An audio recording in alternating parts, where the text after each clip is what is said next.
alat yang tadi saya tunjukkan di depan Mbak ini, ya. Ini bisa membantu untuk hal yang kalau orang menggunakan saya positif. Tapi bisa menjadi bumerang. Bisa menjadi bumerang atau bisa menjadi negatif untuk menipu orang lain. Karena ini mungkin saja digunakan, mungkin ya saya bilang mungkin digunakan untuk menipu seluruh rakyat Indonesia. Seolah-olah canggih ngomong, wah bla bla bla bla bla bla bla, canggih banget bahasanya. Tapi sebenarnya itu di feeding dari belakang.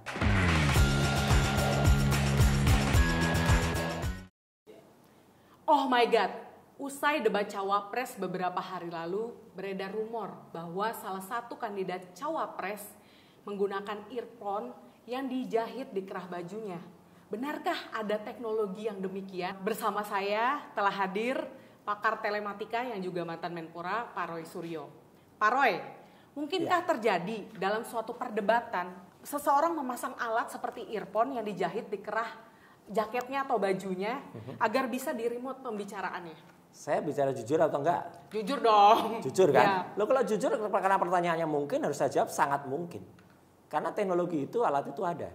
Kalau dulu Mbak ingat, ketika pada saat debat cawapres yang pertama, dulu kan juga saya pernah ditanya, kenapa kok waktu itu ada dipersoalkan soal 3 mikrofon? Karena sebenarnya kalau kita ngomong biasa, 1 mikrofon pun ya yang kita pakai ini pun sebenarnya cukup gitu loh. Tidak harus 2 atau bahkan 3. Kalau analoginya waktu itu kalau 1 mati bisa dipakai backup. Lah kalau gitu mobil itu harusnya ban cadangannya 5 dong. Iya kan? Kempes 1 masih ada 1 lagi, kempes 1 masih ada. Jadi kan itu kan nggak masuk akal gitu loh. Dan akhirnya kan terbukti. KPU saya appreciate setelah itu kan mengikuti sarannya. Jadi menggunakan cukup dengan 1 mikrofon dan itu clear. Nah, dengan adanya cukup 1 mikrofon kan kemudian kecil kemungkinan atau tadinya orang berpikir begitu kan untuk dia menggunakan alat-alat yang dipasang di wajahnya atau di badannya gitu. Tapi kan akhirnya kan ini terjawab kemarin gitu loh. Bahwa ternyata sebelum hari H saja ya atau pada hari Minggunya itu kan sempat beredar kabar ya gitu bahwa KPU tidak bisa atau tidak kuasa untuk menolak salah seorang kandidat tertentu ya cawapres tertentu itu menggunakan alat yang disebutnya bantal kesehatan. Meskipun kita berpikir aneh juga, ngapain kalau mau pakai bantal kesehatan ya di rumah sakit ya kan atau di rumah, dan bantal itu biasanya kalau bantal kesehatan itu dipakainya ketika dia duduk. Iya kayak ketika lagi chill, lagi santai. Betul, gitu ya. dan dipakainya di bagian pantatnya di belakang. Bukan atau di punggung ya. Di punggung juga ada namanya lumbar support. Itu untuk menyangga itu ya. Gitu, itu bisa. Tapi karena pas dia duduk, lah kalau berdiri kan nggak ada fungsinya. Jadi buat apa dia pakai bantal kesehatan? Nah, jadi pertanyaan tadi, kalau dikatakan apakah mungkin ada teknologi semacam itu, kenapa saya jawab mungkin? Sekarang teknologi itu banyak sekali. Kalau kita olahraga, itu sekarang kan kalau orang kan kadang malas kalau ribet. Ya. Dulu misalnya zaman belum ada teknologi wireless, zaman masih pakai wire. Iklan, maaf harus saya sebut ya, Walkman pertama dulu tahun-tahun 80-an itu 2 orang main sepatu roda dengan menggunakan Walkman, kemudian ada 2 kabel dari Walkman-nya menuju ke telinganya. Nah kemudian kan orang nggak praktis nih telinga, lama-lama anu aja pakai headset aja jadi atau earpiece gitu. Lama-lama wah nggak praktis nih, kalau bisa dipakai yang tidak nempel atau tidak kelihatan. Nah itulah yang kemarin sempat ditengarai, saya bilang sempat ditengarai pada debat yang cawapres yang pertama ketika ada 3 mikrofon tuh siapa tahu ya bisa jadi salah satu diantaranya bukan mikrofon itu kan bisa diletakkan di atas telinga. Nah yang sekarang ada teknologi lainnya. Kenapa ada yang sempat menganalisis itu adalah disebut sebagai conducted bone ya. Conducted bone itu artinya telinga kita tuh tidak mesti kalau ada earphone ya ada speaker dia harus nempel, tidak pasti. Meskipun ada teknologi yang wireless yang dia benar-benar bisa dimasukkan ke dalam.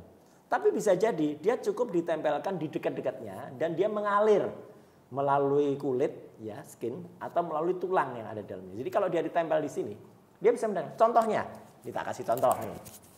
Ya, maaf. Nah. Semacam ini. Nggak kelihatan ya tadi ya? Nggak kelihatan kan?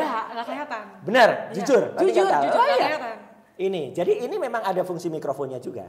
Ini biasanya dipakai kalau di sini biasanya untuk seorang presenter itu bilang. Tapi kan dia juga bisa kalau mau dia ini si speakernya ini tidak kelihatan, taruh aja di sini.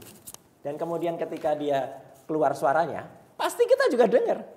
Apalagi kalau ini selain disembunyikan, dia dijahit di dalamnya. Jadi dijahit di dalam kerah.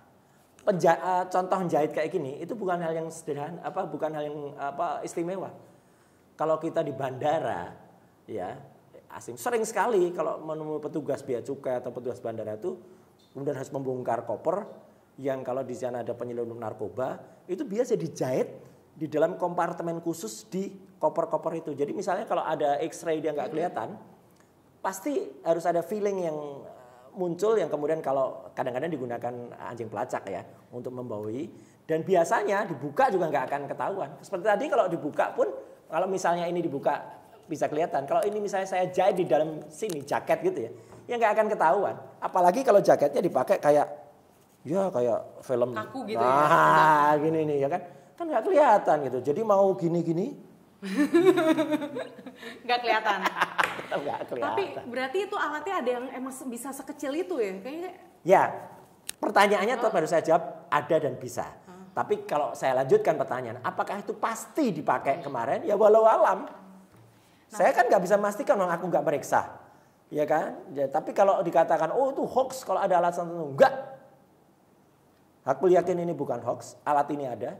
Dan bahkan dalam tulisan saya yang terakhir, saya menyebutkan bahwa alat itu dijual di pasaran. Ya, meskipun saya sebut alat itu memang untuk orang kaya, untuk uang sugih gitu. Alat canggih untuk uang sugih. Karena apa? Biasanya kalau kita beli headset itu kan harganya ya paling puluhan atau ratusan ribu. Ini alat ini jutaan harganya yang kemudian dipakai melingkar gitu ya. Saya nyebutnya melingkar kayak kayak kita ngelingkari hewan kesayangan kita tuh loh. Ya, peneng gitu loh. Nah, dan itu ada juga fungsinya misalnya supaya hewan kita kalau pergi kemana kita bisa lacak di mana, bisa. Saya punya juga soalnya. Nah, itu kan. Jadi alat itu sebenarnya berbeda-beda fungsinya, hanya bentuknya memang lain-lain dan kadang-kadang fungsinya juga bisa digunakan untuk speaker tadi. Nah, pertanyaannya adalah itu kan misalnya saya sebagai orang awam ya. Saya berpikirnya misalnya kayak ada yang berbicara gitu di monitor tersebut. Harusnya kan terdengar di mic. Kan bisa dites seberapa cukup rendah suaranya, seberapa gain atau seberapa volumenya. Itu sekecil mungkin sehingga apalagi kalau dia nempel di kulit kita atau nempel di tulang kita, ya, itu pasti terdengar suara itu. Tapi tidak cukup masuk ke mikrofon. Apalagi mikrofon itu kan ada yang sifatnya omnidirectional, ada yang unidirectional. Mikrofon wireless handheld mic yang dia pakai itu biasanya tidak omni, biasanya tidak menangkap dari semua sudut. Tapi hanya dari depan saja. Ya kalau kecuali mic itu misalnya mic-nya ini ya, itu diarahkan ke segini gitu. Nah, baru keluar suaranya. Tapi kalau ini jauh, enggak. Coba misalnya ketika pada saat suasana debat itu pun, kalau kita berada di GCC saat itu, mungkin kita akan gaduh terdengarnya. Makanya berkali-kali Silviana Iskandar dengan Ratno Pinasti ya itu kan berkali-kali mengingatkan menertibkan karena suasana saat tapi yang terdengar di televisi tidak segaduh itu karena mikrofon yang dia pakai itu hanya menangkap pada jarak tertentu. Sama seperti kenapa kita kalau kemudian syuting di lapangan kadang-kadang harus dilakukan pakai boom mikrofon ya untuk menangkap langsung dari atas atau kita menggunakan clip on seperti ini. Atau kalau mau dilengkapi dengan skin tone mikrofon yang nempel di pipi ya, atau menggunakan mic yang lain. Karena fungsi mic itu berbeda-beda gitu loh. Dan memang kecanggihannya juga berbeda-beda. Kalau soal tidak terdengar suaranya, ya enggak kan jarak antara leher dan telinga sini jauh lebih dekat dibandingkan dengan jarak antara mic yang dia pegang. Makanya dia selalu menggunakan mic handheldnya. Jadi bisa diatur. Iya bisa diatur jaraknya, tidak menggunakan gooseneck mikrofon. Itu namanya gooseneck mikrofon yang ada di podiumnya. Makanya pakainya tadi handle mic itu. Nah Pak Roy, kalau misalnya pengetahuan Pak Roy ya, memantau gitu, pernah nggak ada suatu kasus atau kejadian kecurangan yang seperti yang dirumorkan yang di Indonesia ini? Ya. Misalnya di negara lain, pernahkah ada? Kalau pernahkah sih sebenarnya kalau kita googling pasti ada ya gitu. Hanya nggak usah jauh-jauh di Indonesia aja juga pernah itu kejadian. Pernah lihat nggak waktu ada debat gitu seseorang menggunakan kan ada suaranya. Ini tombol untuk memaju mundurkan slide atau tombol untuk memaju mundurkan guiding yang dipakai. Oh, jadi bisa guiding, bisa slide Bisa, ya dari.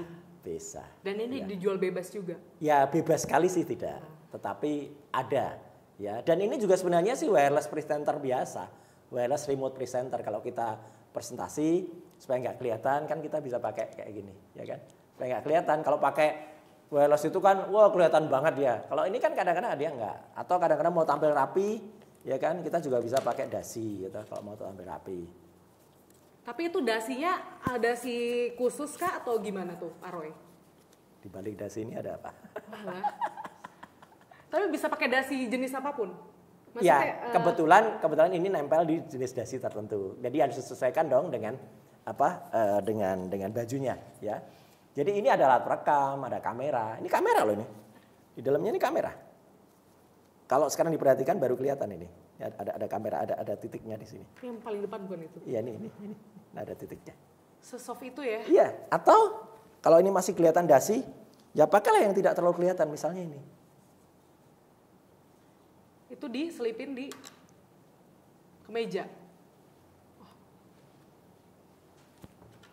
Kalau dibongkar, ya paling orang bilang, ini kan kancing.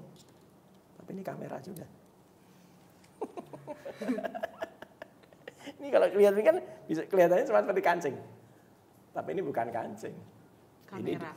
Ini kamera atau apa? Bisa jadi kamera, bisa juga alat kayak gini yang sifatnya adalah ini kan ada USB-nya, ya.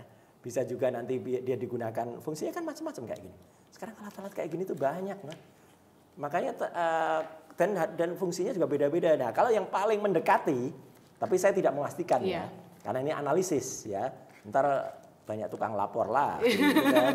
Ya namanya tukang lapor kan memang tugasnya lapor-lapor gitu. Tapi kan banyak alat-alat yang kayak gini, ya kan. Isinya juga macam-macam nih alatnya. Nah, ini juga tadi hubungannya dengan kan bentuknya bisa kecil gini. Nah, kalau kecil gini dimasukkan ke bantal. Nah, udah selesai kan ya kelihatan. Udah kan? Ini juga, ini untuk pancarnya. Taruh di belakang itu kan juga nggak kelihatan. Makanya kan kalau dibilang apakah teknologi itu memungkinkan atau ada. Saya hakul yakin dan bukan hoax, fakta itu mengatakan ada. Tapi apakah itu pasti bisa digunakan atau pertanyaan Mbak tadi, apakah itu pernah digunakan di ya saya senyum aja deh gitu. Makanya saya bilang kalau bisa ada pertanyaan, apakah kemarin pasti digunakan? Walau alam. Saya bilang ya gitu walau alam saja dan biarkan Tuhan yang Maha Kuasa, Allah Subhanahu wa taala yang nanti memberikan ganjarannya. Kalau memang dia tega menggunakan itu dan sukses kan? Kalau menggunakan itu kan berarti sukses memperdaya seluruh masyarakat Indonesia. Dan memang sulit untuk dikatakan buktinya apa? Iya. Omong kosong tuh misalnya Roy Suryo kalau ngomong kayak gitu. Ya memang ini kan analisis. Saya bukan yang memastikan. Kalau memastikan kemarin kasih kesempatan dong saya untuk meriksa.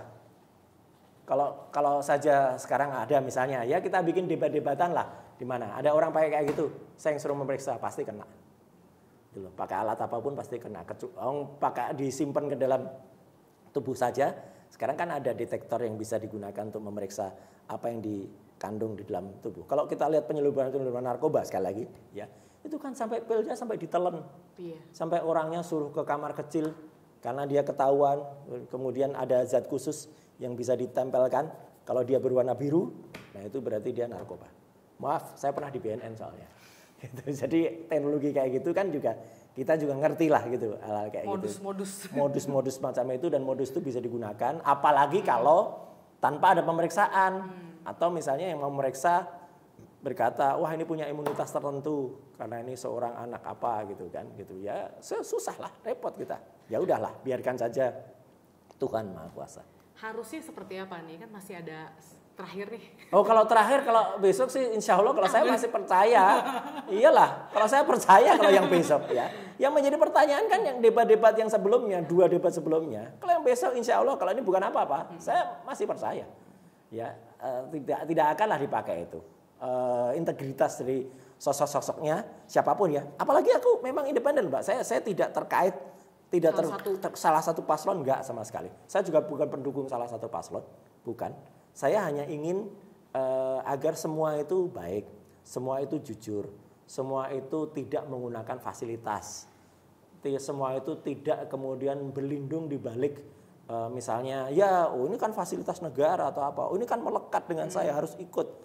Misalnya ada yang bilang wah itu kenapa ADC-nya ngikut-ngikut ke tim, wah itu kan dalam rangka pengamanan misalnya, kayak gitu kan aneh juga gitu loh.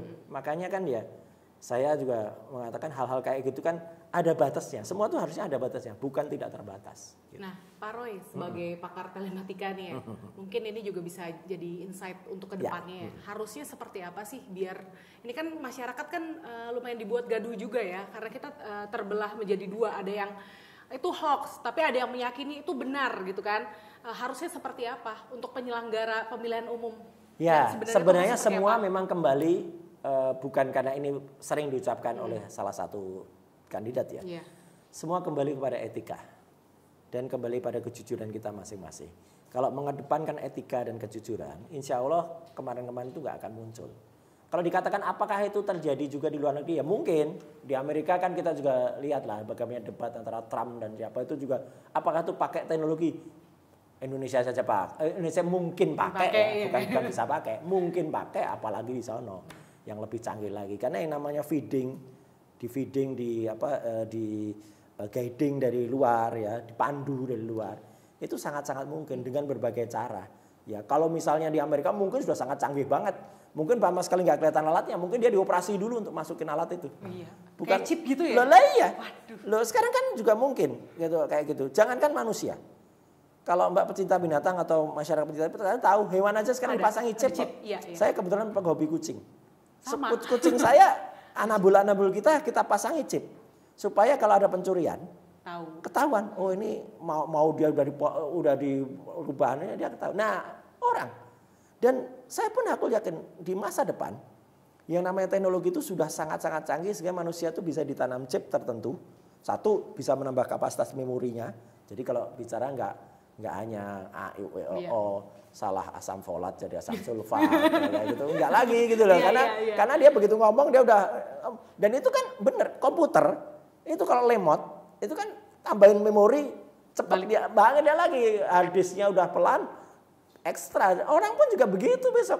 Kalau misalnya otak kita udah agak terbatas ya ditanam lah. Tentu dia bisa canggih banget. Sama. Jadi hal kayak gitu sangat mungkin. Sekali lagi secara teknologi ini fakta, bukan hoax. Tapi apakah itu pasti dipakai di Indonesia? Walau alam. Gitu. Balik lagi berarti kemajuan teknologi ya, itu ya apa yang tidak mungkin tuh bisa menjadi bisa. mungkin. Makanya kan kembali soal etika, kembali soal bagaimana kejujuran kita. Kalau mau tidak jujur, apapun bisa dilakukan, iya kan? Orang kemarin juga ini kasus yang lain. Orang kemarin mengatakan, kok ada surat suara di Taiwan yang sudah tercoblos, ya kan? Faktanya tercoblos.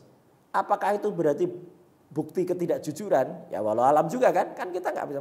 Terus orang dulu juga menuduh, ya.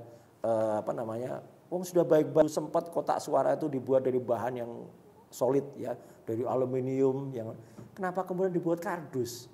Ya karena kardus kan mudah dilipat, mudah diselundupkan, mudah dipacking lagi, mudah dicetak lagi kalau ada apa-apa kan? Kan menjadi dimungkinkan ada penyelewengan.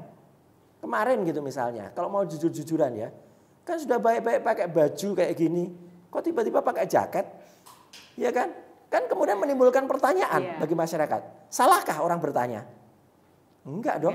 Enggak, orang enggak salah bertanya. Kok jaketnya beda ya dengan yang lainnya? Jaketnya memang dibuat mirip. Tapi yang lain kan jaketnya begini. Kok punya dia jaketnya aku begini? Ada apa di baliknya? Bolehkah orang bertanya? Boleh. Boleh dong.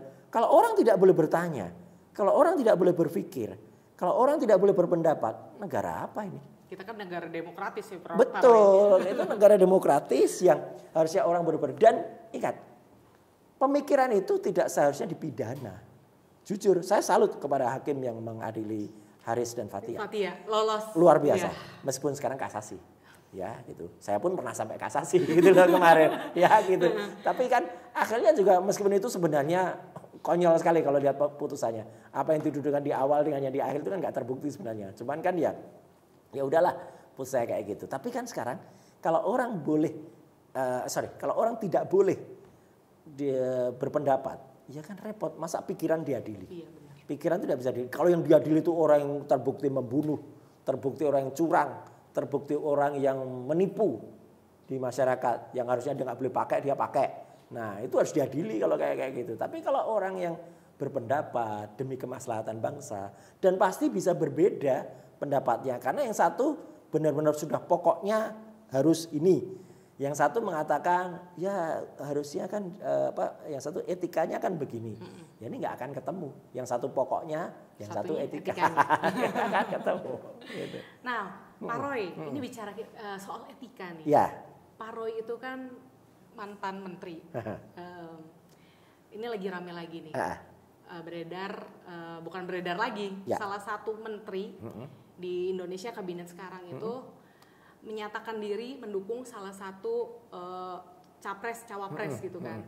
Itu dulu itu seperti apa sih? Apakah emang diperbolehkan seperti itu?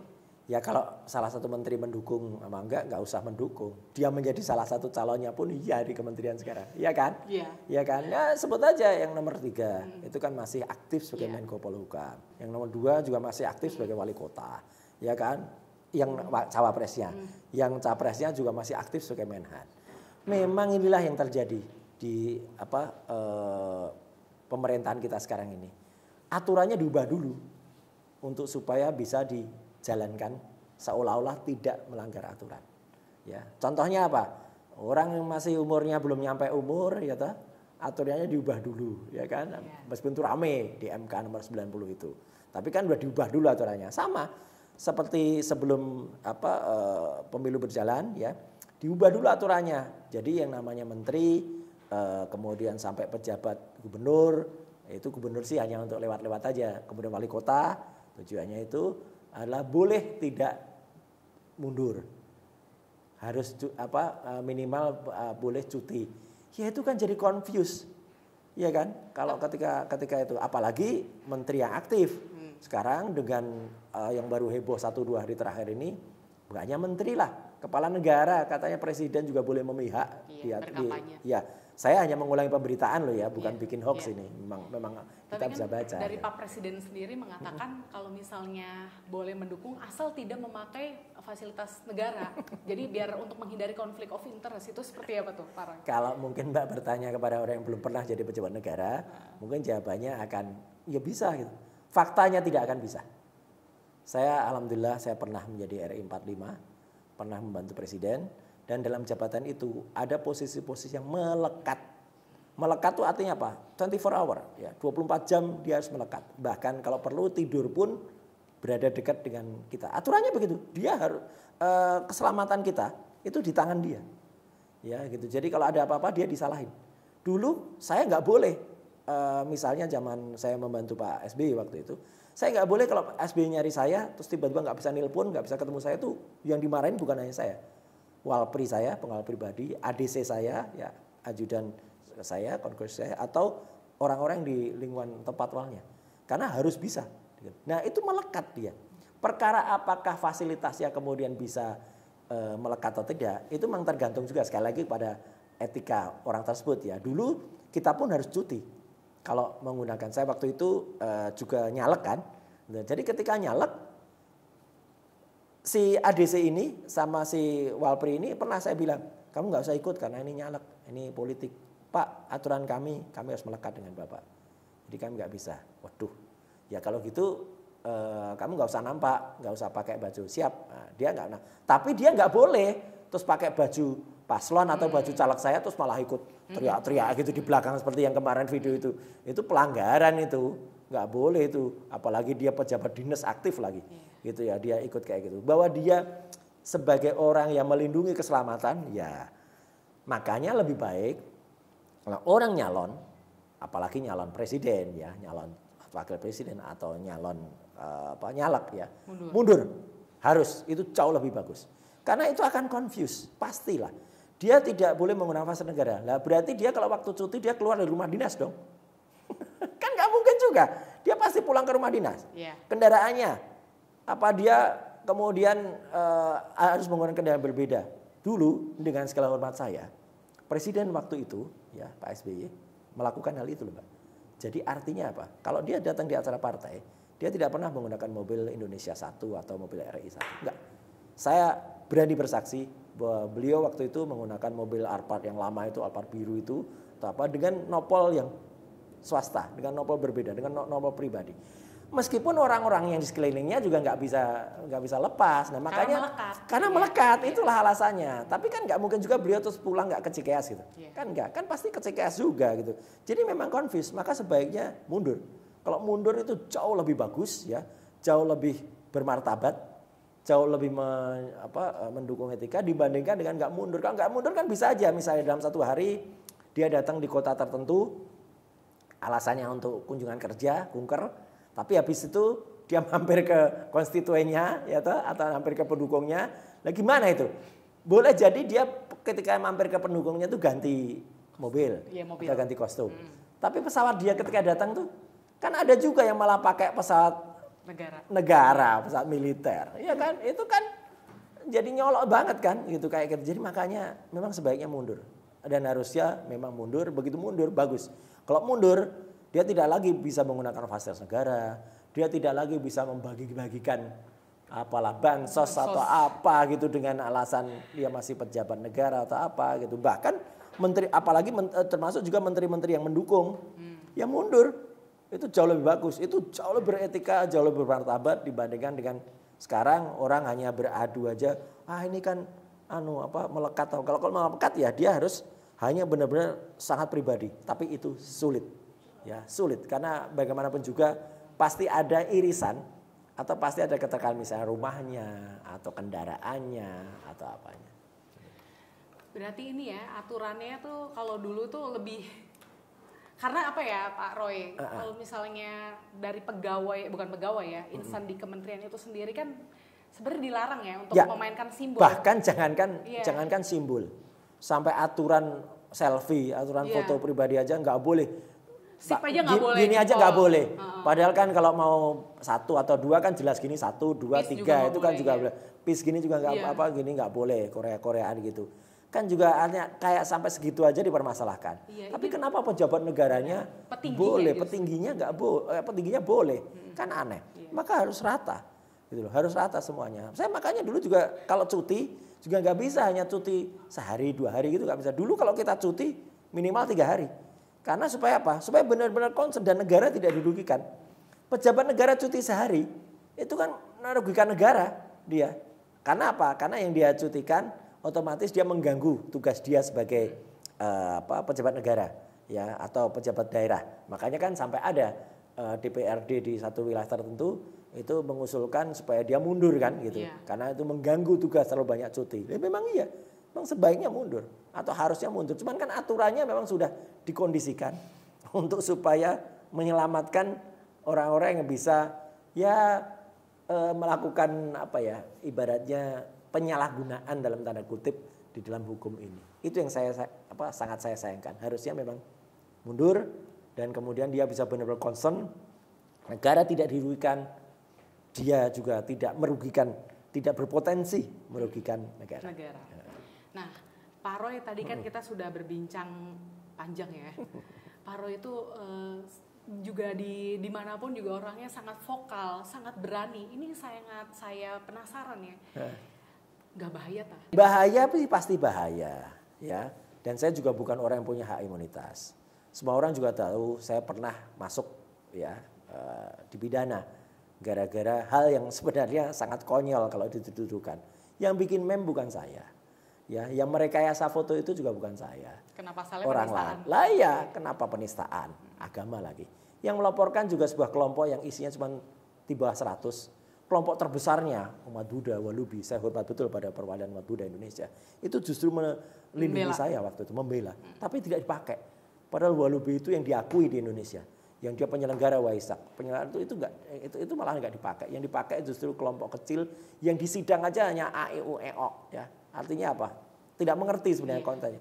Tidak punya Twitter lah dan sebagainya. Nah cuman kan saya memang dari dulu almarhum dan almarhumah orang tua saya mengajarkan saya untuk bicara apa adanya. Bicara sejujurnya. Jangan pernah kamu berbicara tidak jujur. Itu aja yang saya pegang. Bahwa peneliti, saya kan sebagai peneliti juga. Saintis itu bisa salah. Mungkin peneliti bisa saja salah menentukan sesuatu. Tapi tidak boleh bohong. gitu. Jadi kalau kita melakukan sesuatu mungkin kita salah, tapi kalau kita salah ya kita koreksi. Itu hak atau istilah etika dalam pengetahuan. Tapi kita nggak boleh bohong mengatakan A, ini harusnya A kita bilang B. Enggak. Ya saya apa adanya. Perkara kemudian sekarang ini repotnya orang bisa saja kemudian yang tadinya benar dibuat tidak benar. Atau disebut tidak. Tadinya hoax dibilangin tidak hoax. Atau bahkan yang sebenarnya tidak hoax itu fakta dibilangin hoax. Itu kan jahat banget sekarang ini. Ya kan? Dan sayangnya memang teknologi itu dimungkinkan untuk buat kejahatan semacam itu. Contohnya beredar sekarang rekaman suara saja. Yang katanya itu suaranya salah seorang ketua partai memarahi salah seorang kandidat. Itu hoax. Jelas hoax itu. Karena itu sudah saya periksa dengan audio spectrum analyzer. Kan itu, sekarang zaman AI juga. Iya, itu dibuat dengan artificial intelligence. Sebelumnya saya pernah mengkritik ya suara mantan presiden kedua kita, Pak Harto. Dihidupkan kembali dalam tanda kutip. Pak Harto dihidupkan lagi, kemudian dibuat untuk divisualkan dibuat. Suaranya juga beda dengan suaranya Pak Harto yang asli, intonasinya juga kayak gitu. Kan kita belajar, saya pernah belajar ilmu akustik di mana suara itu kita pelajari bagaimana tidak hanya kata tapi frasanya, kemudian intonasinya, kemudian juga kedalamannya, depth-nya, beat-nya. Itulah yang bisa membuat kita bisa meneliti suara ini asli atau tidak. Itu bukan karang-karangan itu, asli atau tidak itu kita memeriksanya benar-benar itu. Dan saya pastikan kalau yang beredar terakhir itu memang itu bikinan dari AI. Tapi apakah nantinya sulit kita memeriksa? Bisa, karena semakin canggihnya teknologi. Dulu orang membuat rekayasa gambar dengan mudah bisa ketahuan. Sekarang kan canggih banget. Soft banget. Dengan adanya deepfake, ya, dengan adanya reface, ya program-program semacam itu kan orang membuat, Mbak bisa kita masukkan ke dalam sebuah film dan kemudian menjadi Kate Winslet misalnya, main dengan film Legend ya, film legenda Titanic gitu sama Leonardo DiCaprio ya. Bisa sekarang tokohnya si Kate Winslet tuh kita ganti-ganti jadi orang lain bisa, atau kita masukkan dalam film-film yang terbaru. Oke, film Indonesia pun juga sudah ada path-nya, sudah ada wireframe-nya, sehingga bisa kita masukkan tokoh, kemudian kita bisa melakukan orang. Atau orang yang tadinya tidak ngomong begitu, ya dulu kan Presiden Amerika muncul zaman Barack Obama, kan juga pernah kejadian. Dia dipalsukan untuk seolah-olah dia berbicara mengenai program dia tertentu, padahal itu tidak. Dan sekarang itu mulai terjadi. Jadi ya kalau yang bahaya di situ. Pola bahaya itu. Jadi teknologi itu membantu tapi juga sangat ya, alat-alat yang tadi saya tunjukkan di depan Mbak ini ya. Ini bisa membantu untuk hal yang kalau orang menggunakan secara positif. Tapi bisa menjadi bumerang. Bisa menjadi bumerang atau bisa menjadi negatif untuk menipu orang lain. Karena ini mungkin saja digunakan, mungkin ya saya bilang mungkin digunakan untuk menipu seluruh rakyat Indonesia. Seolah-olah canggih ngomong bla bla bla bla bla bla bla, canggih banget bahasanya, tapi sebenarnya itu di feeding dari belakang. Bahaya memang. Yang bahaya apa? Kita masyarakat Indonesia yang kemudian diperdaya gara-gara aslinya dia nggak seperti itu, aslinya yang ngomong seperti yang biasa kita lihat, tiba-tiba bisa canggih banget gitu. Ya itu kan kayak komputer yang tadinya lelet, yang tadinya mungkin hanya Core 2 Duo ya, udah 10 tahun yang lalu, tiba-tiba di-upgrade jadi Core i7 atau jadi apa, atau handphone yang tiba-tiba dia mesinnya diganti dengan mesin yang berteknologi sekarang.